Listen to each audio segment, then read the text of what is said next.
Hi friends, here today to share one of our favorite ways to do a side plank using your Pilates ball. So you'll come into a supported position on the side. Try to remember not to let your hips and low body sink into the floor. This typically is one of the ways in which we kind of lose out on our side plank. So if you're just starting out, you actually might just want to practice the ability to lift up and away from the floor, staying out of that shoulder. But once you've got that positioning well, you're thinking nice and aligned from your head all the way down to your heels, you can place a ball or a pillow in between your thighs. This is going to get more adductor muscles, inner thigh muscles, which connect to your pelvic floor, making that core feel a lot stronger activation. Please think about how you're performing this move. So you want to think about drawing your core in and up, keeping that low belly flat as you squeeze the ball, breathe out, and press your hips forward. Okay, some folks are going to feel this a lot in their shoulders because they're not really letting that low belly and core work. So think about pulling the ribs up away from the floor, exhale, and pushing the bottom knee to the ground and squeezing the top leg in. And all of a sudden, you're going to get a little shaky as you perform your side plank. Squeeze the ball, knee to the floor, ribs up, and think sometimes about belly button being a little bit more rotated down to the floor so that you don't let your back muscles take over.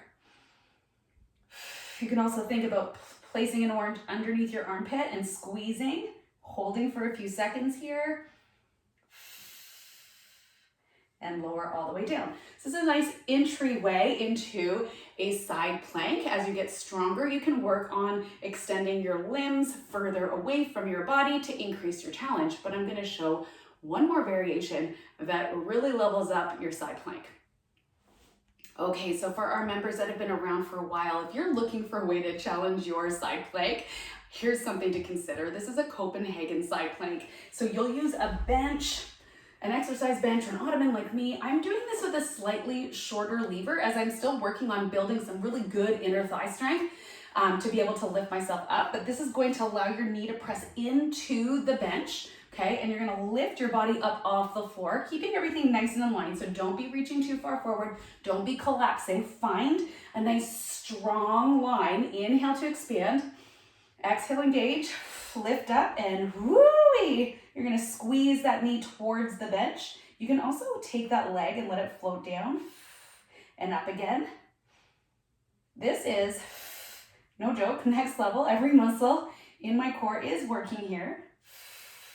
And it's just a different way to engage some muscles, especially those inner thighs, to get them to really work in your favor. So Copenhagen side plank. This is definitely an advanced movement, but something for some of our members and some of our followers to consider adding in, to consider as you increase your challenge and your effort and as you get stronger. So give those two variations a try and pick the one that's most appropriate for you.